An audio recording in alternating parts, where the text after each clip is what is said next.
உள்ளத்தில் வைப்பதை உதட்டிலும் வைப்பவன் எவனோ அவனே மனிதன், எவனோ அவனே மனிதன். ஊரார் வேர்வையில் உடலை வளர்ப்பவன் உலகத்தில் கோழைகள் தலைவன், உலகத்தில் கோழைகள் தலைவன். நாளொரு மேடை பொழுதொரு நடிப்பு அவன் பேர் மனிதன் அல்ல, நாவில் ஒன்று நினைவில் ஒன்று அதன் பேர் உள்ளமல்ல. அற்புதமானவர்களே, எல்லோரையும் பணிகிறேன். இந்த அற்புதமான இந்த பதிவில் இந்த இப்போ முன்னால் சொன்ன இந்த சிந்தனையோடு, உள்ளத்தில் வைத்ததை உதட்டிலும் வைப்பவன் எவனோ அவனே மனிதன். என்ன ஒரே வார்த்தையில் அந்த மனிதத்தை சொல்லிட்டார் வாலி சார். அதை வெளிப்படுத்துகிற திரு எம்ஜிஆருடைய பாருங்கள், அந்த பாட்டை மறுபடியும் கூட நீங்கள் பாருங்கள். எவ்வளவு அதை உள்வாங்கி அது அந்த உள்வாங்கி வாங்கிறது சரியாக இல்லாமல் இருந்தால் அது சொல்கிறதுக்கும் அதுக்கும் ஒரு ஒரு ஒருமையே இல்லாமல் போயிருக்கும். அந்த அற்புதமான வெளிப்பாடை பார்க்க பார்க்க பார்க்க நமக்கு சந்தோஷமாக இருக்குது. உள்ளத்தில் என்ன இருக்குதோ அந்த எண்ணம் சரியாக இருக்கும்போது அதை வெளிப்படுத்துறது தான் வாழ்க்கை, வேறு ஒன்றுமே கிடையாது. அது ஊரார் வேர்வையில் உடலை வளர்ப்பவன் உலகத்தில் கோழைகள் தலைவன் அப்படின்னா என்ன அர்த்தம்? இந்த ஊரார் வேர்வையில் மற்றவங்க வாழ்க்கையில் மற்றவங்களுடைய உழைப்பில் நீ சாப்பிடக்கூடாதுன்னு ஒரு அர்த்தம் இருக்குது. இன்னொரு அர்த்தம் அதை விட மேன்மையானது இது எம்ஜிஆர், தன்னுடைய உழைப்பில் மற்றவங்களை வாழ வைக்கணும்னு நினைக்கிறவர். அதுதான் திரு எம்ஜிஆர். இந்த அற்புதமான இந்த நிலையில் அவர் சொல்கிறார் பாருங்கள், நாளொரு மேடை பொழுதொரு நடிப்பு அவன் பேர் மனிதன் இல்லை. இந்த மனிதன்றவன் இந்த மனிதன் செத்து போச்சு நம்ம நாட்டில். நம்ம தினமும் பார்க்குறோம் செய்தி பேப்பரில், படிக்கவே முடியல. நான் திருப்பி கூட சொல்கிறேன், அது என்னென்னா இந்த உலகத்தினுடைய தன்மையே ஒரு குருடர்கள் தேசமாக தான் இருக்குது, பைத்தியக்காரர்கள் தேசமாக தான் இருக்குது. எல்லாரும் பைத்தியக்காரர்களாக தான் நம்ம இருக்கிறோம். அது ஏதோ நம்ம இன்னும் கூட அழியாமல் இன்னும் கூட நம்ம கீழே போகாமல் ஏதோ ஒரு ஒட்டிக்கிட்டு இருக்கிற மாதிரி இருக்குது.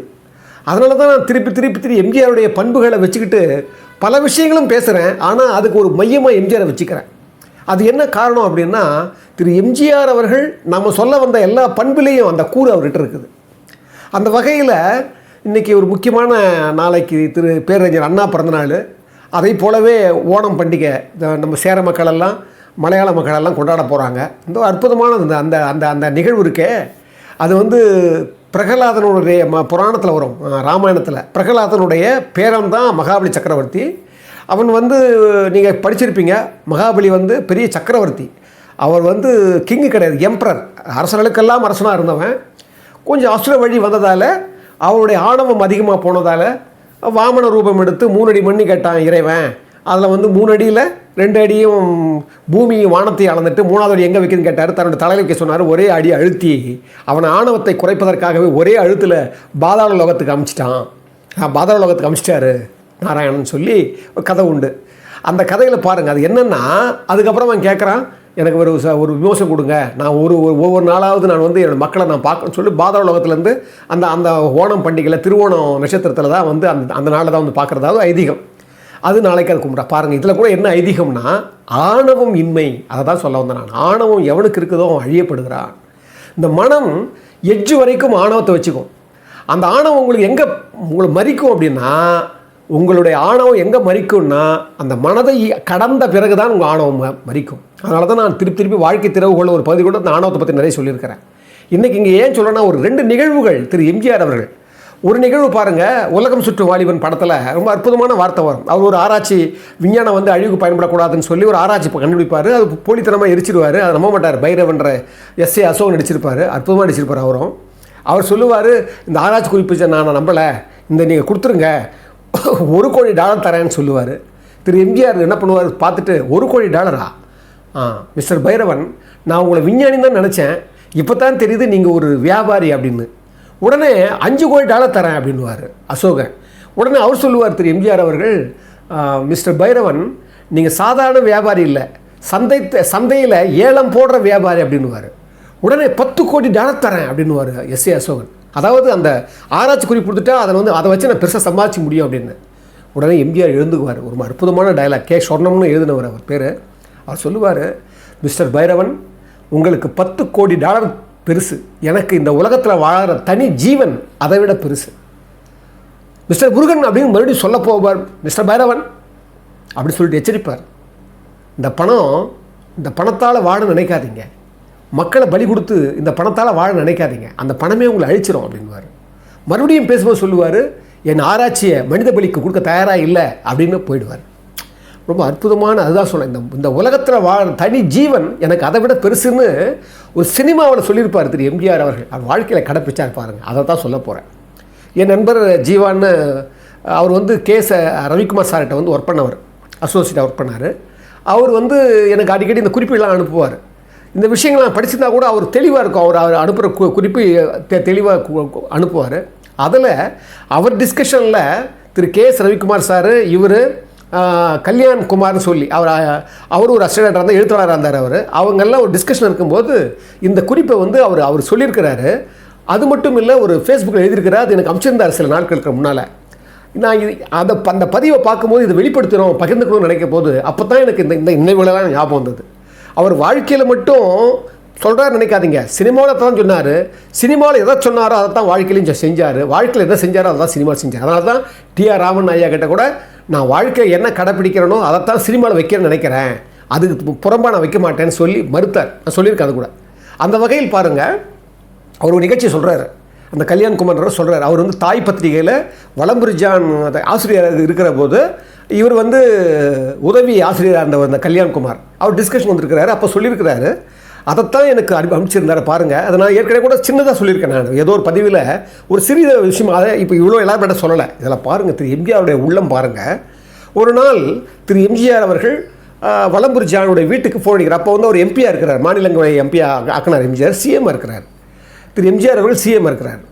அப்போ பாருங்கள், உடனே அங்கே ஃபோன் அடிக்கிறாரு. ஃபோன் அடித்தா அந்த வீட்டில் வேலை செய்கிற ஒரு குழந்தை எடுக்குது, பெண் குழந்தை எடுக்குது. ஹலோ யாருங்க அப்படின்னு அந்த குழந்தை கேட்குது. நான் எம்ஜி ராமச்சந்திரன் சொல்கிறாரு. சொன்ன உடனே வலம்புரிஜான் பேசணும், வலம்புரிஜான் கூட பேசணும் அப்படின்னு அவர் சொல்கிறாரு. ஐயா இல்லைங்களே, இப்போ தான் ஆஃபீஸுக்கு போனாங்கன்னு அந்த குழந்தை சொல்லுது. நீங்கள் யார் அப்படின்னு, நீங்கள் யார் நல்லா கவனிங்க. எம்ஜிஆர் கேட்குறாரு அந்த குழந்தைய. பேசும்போதே தெரியுது குழந்தைன்னு, பெண் குழந்தைன்னு தெரியுது. அப்போ கூட நீ யாருமான்னு கேட்கல, நீங்கள் யார் அப்படின்னு கேட்டுக்கிறாரு. நான் லட்சுமி அப்படின்னு சொல்லிக்கிறது குழந்தை. எந்த ஊர் அப்படின்னு அவர் கேட்டுக்கிறாரு. தூத்துக்குடி பக்கத்தில் வள்ளியூர்னு இந்த குழந்தை சொல்லுது. உடனே அப்படியா, சரி வேறு யாரும் இல்லையா அப்படின்னு கேட்குறாரு. அம்மா அக்கா எல்லாம் வெளியே போயிருக்கிறாங்க அப்படின்னு சொல்லியிருக்குது அந்த குழந்தை. சொந்த உடனே சரி இங்கே இருக்கிறியம்மா, நீ உனக்கு எப்படி சாப்பாடெல்லாம் சரியாக போடுறாங்களா? ஐயாவுக்கு தினமும் கறிச்சோறு செய்வாங்க, அது எனக்கும் போடுவாங்க அப்படின்னு சொல்லிக்குது. சொன்ன உடனே சரிம்மா, சம்பளமெல்லாம் கரெக்டாக கொடுக்குறாங்களா? அது எனக்கு தெரியாதுங்க, அது மாதம் மாதம் எங்கள் அப்பாவுக்கு அமுச்சிடுவாங்க. எனக்கு வந்து தீபாவளி, பொங்கல், கிறிஸ்மஸுக்கெல்லாம் துணி எடுத்து கொடுப்பாங்க அப்படின்னு சொல்லியிருக்குது குழந்தை. சொன்ன உடனே அவர் சொல்வார், விடலை பாருங்கள் திரு எம்ஜிஆர் அவர்கள் இவ்வளோ, நான் சொன்னேனே தனி ஜீவன் பெருசுன்னு, அதை எப்படி காட்டுறாரு பாருங்கள் அந்த அந்த பகிர்தல்ல.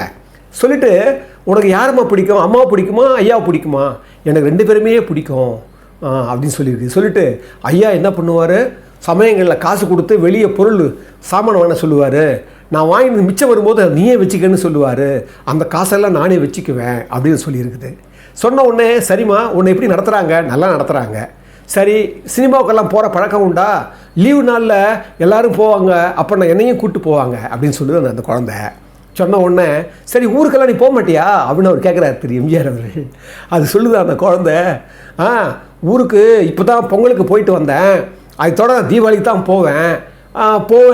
அப்போ போகும்போது நான் எல்லாத்தையும் அவங்க எடுத்து கொடுப்பாங்க, சட்டைலாம் எடுத்து கொடுப்பாங்க, நான் போட்டு போவேன் அப்படின்னு சொல்லுது குழந்தை. சரிம்மா, நீ வந்தால் நான் இது மாதிரி நான் பேசுன்னு சொல்லுமா. ஆமாம், உங்கள் பேர் என்னன்னு சொன்னீங்க? அந்த குழந்தை கேட்குது. நான் எம்ஜி ராமச்சந்திரன் அப்படி சொல்கிறாரு. இன்னொரு சொல்லுங்கள், எம்ஜி ராமச்சந்திரன் அது சொல்கிறாரு எம்ஜிஆர். எப்போவுமே எம்ஜிஆர் வந்து அவருடைய பேரை முழுசாக தான் சொல்லுவார். நான் சொல்லியிருக்கேன், என்னோட வாடிசாரோட அறிமுகப்படுத்தும் கூட நான் தான் எம்ஜி ராமச்சந்திரன் சொல்லுவார். அவர் எம்ஜிஆர் சொல்ல மாட்டார். எம்ஜி ராமச்சந்திரன் சொன்ன உடனே இவர் என்ன பண்ணியிருக்காரு, சரிங்க அப்படின்னு சொல்லிட்டு அந்த ஃபோன் வச்சுட்டு இருக்குது. நல்லா கவனிங்க, அவர் ஃபோனில் முன்னாலே என்ன பேசியிருக்காரு, ஆரம்பத்திலே சொல்லியிருக்காரு, எத்தனை வருஷமாக வேலை செய்கிறீங்க அப்படின்னு கேட்டிருக்காரு. 3 வருஷமாக வேலை செய்கிறாங்கன்னு சொல்லியிருக்குது குழந்தை. இதெல்லாம் உரையாடிட்டு கடைசியில் நீங்கள் எப்போ போவீங்க ஊருக்குன்னா எங்கள் அப்பா வந்து கூப்பிட்டு போவாங்கன்னு சொல்லியிருக்கு. இது பாருங்கள், இதெல்லாம் சொல்லிவிட்டு கடைசியில் அவர் எம்ஜி ராமச்சந்திரன் சொன்ன உடனே இன்னொரு தடவை சொல்லுன்னு சொன்ன உடனே 2 தடவையும் சொல்லிட்டு வச்சிருச்சு, ஃபோனை வச்சாச்சு. இரவு வராரு, வலம்புரிஜான் ஐயா வராரு. வந்த உடனே இது சொல்லியிருக்குது மாதிரி எம்ஜி ராமச்சந்திரன் ஒருத்தர் பேசுனாங்கன்னு சொல்லியிருக்கு. அதுதான்மா எம்ஜிஆர் அப்படின்னு சொல்லியிருக்காரு அவர். இல்லைங்க ஐயா, அவர் எம்ஜி ராமச்சந்திரன் சொன்னார் அப்படின்னு சொல்லியிருக்காங்க. அந்த குழந்தை சொல்லியிருக்குது. அவர் பேர் எம்ஜி ராமச்சந்திரன், ஆனால் எம்ஜிஆர் தான் சொல்லுவாங்க அப்படின்னு சொன்ன பிறகு தான் அது தெரிதான். அப்போ கூட அது நம்பலையாம். ஒரு எம்ஜி ராமச்சந்திரன் வேறு, இது ஏதோ எம்ஜிஆர் சொல்கிறாரு, அவராக பேசியிருப்பார் அப்படின்ற மாதிரி அது யோசனையாம். உடனே என்ன பண்ணியிருக்காரு, விவரமெல்லாம் கேட்டிருக்காரு. கேட்ட பிறகு நம்பாமல் இருந்தது அந்த குழந்தை. அதுக்கப்புறம் வளமுருஜன் ஐயா வந்து திரு எம்ஜிஆர் ஐயா பார்த்துருக்குறாரு. அதுக்கப்புறம் சந்திப்பில் பார்க்கும்போது எல்லாத்தையும் விசாரிச்சுட்டு எம்ஜிஆர் அவர்கள் எல்லாம் தொழில் ரீதியாக எல்லா விஷயத்தெல்லாம் பண்ணிவிட்டு அது அவர் கையில் வந்து ஒரு கணிசமான ஒரு தொகையை கொடுத்து அந்த குழந்தைக்கு இப்போ கொண்டு போய் கொடுங்க அப்படின்னு சொல்லி கொடுத்து அமிச்சார் அப்படின்னு அந்த கல்யாண்குமார்ன்றவர், அப்போ தாயில் உதவி ஆசிரியர் இருக்கிறாரு, அவர் தான் திரு KS ரவிக்குமாருடைய டிஸ்கஷனில் சொல்லும்போது நம்ம ஜீவா எனக்கு என்னோட நண்பர் இருக்கார்ல, அவர் வந்து இதை உடனே வந்திருக்கிறாரு. அதுக்கப்புறம் அவருடைய ஃபேஸ்புக்கை டீட்டெயில் இருந்துக்கு அது எனக்கு அமுச்சு வச்சுருந்தார். பாருங்கள், ஒரு தனி ஜீவன் இந்த உலகத்தில், தனி ஜீவன் எனக்கு $10 கோடி பெருசுன்னு ஒரு படத்தை சொன்னார் பாருங்கள், உலகம் சுற்று வாலிபல்ல.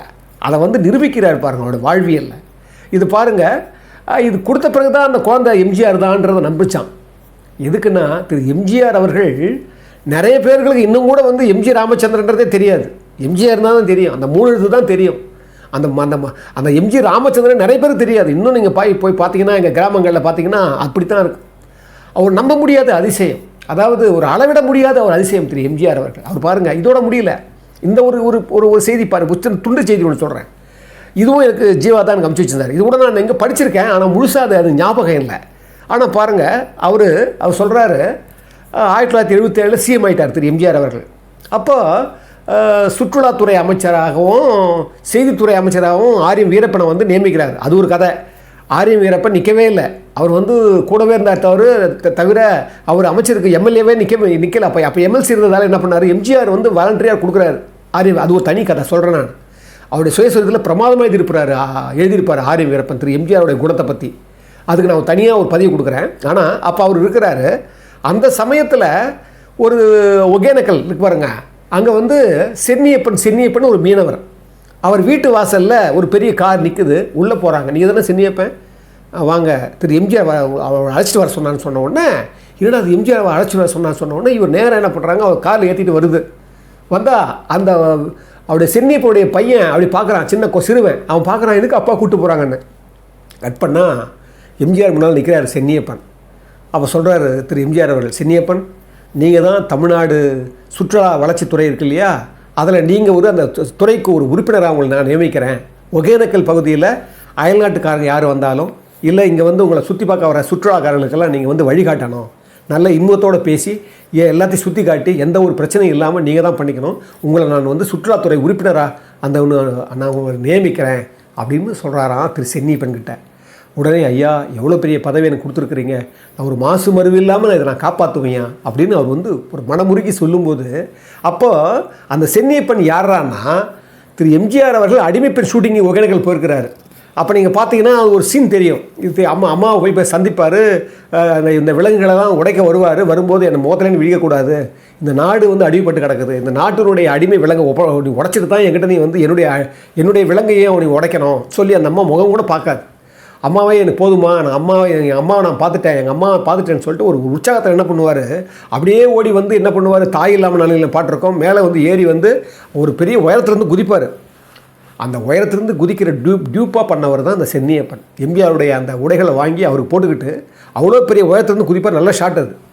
அப்போது சென்னியப்பனை வந்து அவர் படைகிற காலத்தில், அந்த படம் எடுக்கிற காலத்தை தெரிஞ்சு வச்சுருக்கிறார் திரு எம்ஜிஆர் அவர்கள். அவர் எப்போவோ எடுத்ததை அவர் சரியானவர்னு சொல்லி மறுபடியும் கொண்டு போய் பாருங்கள். அவர் வந்து சென்னியப்பனை வந்து அந்த சுற்றுலாத்துறையுடைய ஒகேனக்கலுடைய வழிகாட்டி அவர் உறுப்பினர் ஆக்கி அவருக்கு சன்மானம் கொடுத்து அவருக்கு ஒரு வேலையை கொடுத்து ஒரு கௌரவிக்கிறார் திரு எம்ஜிஆர் அவர்கள். அது என்னடான்னா, அது கிழக்கு மலைன்னு ஏதோ படம் பின்னால், அது வந்து ஒரு இப்போ சமீப காலங்கள் ஒரு பல வருடங்களுக்கு முன்னால், அப்போ அந்த குரூப் இருக்கும்போது அந்த சென்னியப்பனுடைய மகன் தான் வந்து என்ன பண்ணியிருக்கான், அந்த எல்லாத்தையும் காட்டிருக்கார்.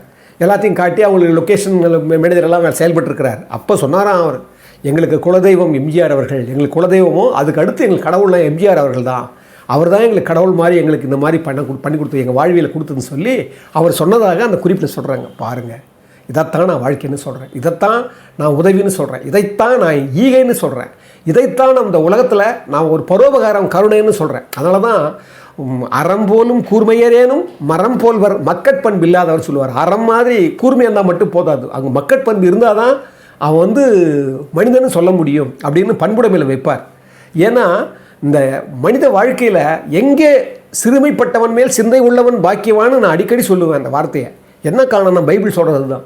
எங்கே நம்ம வாழ்க்கையில் ரொம்ப கீழே இருக்கிறாங்களோ அவங்க மேலே தான் அதிகமாக பார்வை வரணும், அவங்க மேலே தான் நம்ம வந்து ஐக்கியப்படணும், அவங்க மேலே தான் நமக்கு அன்பு இருக்கணும். அந்த மாதிரி திரு எம்ஜிஆர் அவர்கள் எங்கெல்லாம் எப்பெல்லாம் சந்தர்ப்பம் கிடைக்குதோ அப்பெல்லாம் அந்த சந்தர்ப்பத்தை வந்து அந்த மாதிரி கீழே இருக்கிறவங்க மேலே தூக்கணும். ஏழை எளியவர்கள் ஏழ்மை மேலே ஏழைகள் மேலேயே அவருடைய கருணை இருக்கும். அந்த கருணையும் அந்த இரக்கம் தான் கண்ணுடையர் என்போர் கற்றோர் முகத்திரண்டு புண்ணுடையர் கல்லாதவர் சொல்கிற மாதிரி புண்ணுன்னு சொல்லுவார். இங்கே சொல்லுவார் கண்ணுக்கு அணிகலம் கண்ணோட்டம், கண்ணோட்டத்தில் வைப்பார். அதை கண்ணுக்கு அணிகலம் கண்ணோட்டம் அக்திலார் புண் என்று அக்தின்றேல் புண் என்று உணரப்படும் சொல்லுவார். அதாவது கண்ணுன்னு சொன்னால் அதுக்கு ஒரு கருணை இருக்கணும், கருணையான பார்வை இருக்கணும், இல்லைன்னா அது புண்ணுடான்னுவார். அங்கே என்ன சொல்கிறாரு? கற்று இருந்தால் தான் உங்களுக்கு கல்வி இருந்தால் தான் கண், இல்லைனா புண்ணுன்றார். இந்த இடத்துல சொல்கிறார் பாருங்கள். அதை போல் வாழ்க்கையில் நம்ம கருணை வேணும்னு சொல்லி இந்த அற்புதமான இந்த பதிவை உங்கள் முன் சமர்ப்பிப்பதில் நான் பெருமகிழ்ச்சி கொள்கிறேன். இனிய அன்புள்ள மிக்கவர்களே, மக்கள் திலகத்தினுடைய மகத்தான ரசிகர்களே, உங்களை எல்லோரையும் வணங்குவதில் நான் பெருமகிழ்ச்சி கொள்கிறேன். இந்த தமிழ்த்தி வந்து அறம் சார்ந்த விஷயங்களையும் திரு புரட்சித் தலைவர் எம்ஜிஆர் அவருடைய அந்த மகோன்னதமான பண்புகளை மட்டுமே இது ஒரு பறைசாற்றுகிற ஒரு சேனல். நாங்கள் ஒரு கடுமையான ஒரு பொருளாதார நெருக்கடியில் தான் இதை வந்து பேசிகிட்டு இருக்கிறோம். எங்களுக்கு கொஞ்சம் பொருளுதவி கிடச்சிச்சின்னா இன்னும் நாங்கள் சிறப்பாக நடத்துவோம். ஏன்னா இது வந்து ஒரு சம்பாதிக்கிற சேனல் கிடையாது. அதனால் இதன் மூலமாக நான் தெரிவிக்கிறது என்னென்னா, உங்களால் முடிகிற தன்மை இருந்ததுன்னா, அந்த நிலை இருந்ததுன்னா, உங்களுக்கு கொடுக்குன்ற எண்ணம் உங்களுக்கு உள்ளத்தில் வந்ததுன்னா நிச்சயமாக நீங்கள் வந்து எங்களுக்கு உதவுங்க. சில பேர் அவங்களால முடிந்தது கொஞ்சம் எங்களுக்கு உதவி செய்கிறாங்க. அதனால தான் இவ்வளோவாவது நாங்கள் இயங்க முடியுது. அந்த உதவினவங்களெல்லாம் நான் நன்றி சொல்லிக்கிட்டு, இன்னும் பல பேர் எங்களுக்கு உதவினாங்கன்னா இந்த தமிழ்த்தி வானளவு இந்த ஒரு வானளவு உலகளவு இது உயர்ந்து நல்ல விஷயங்களை பறைசாற்றும்னு சொல்லி இந்த அற்புதமான இந்த தருணத்தில் உங்களை மீண்டும் வணங்குவதில் நான் பெருமகிழ்ச்சி கொள்கிறேன்.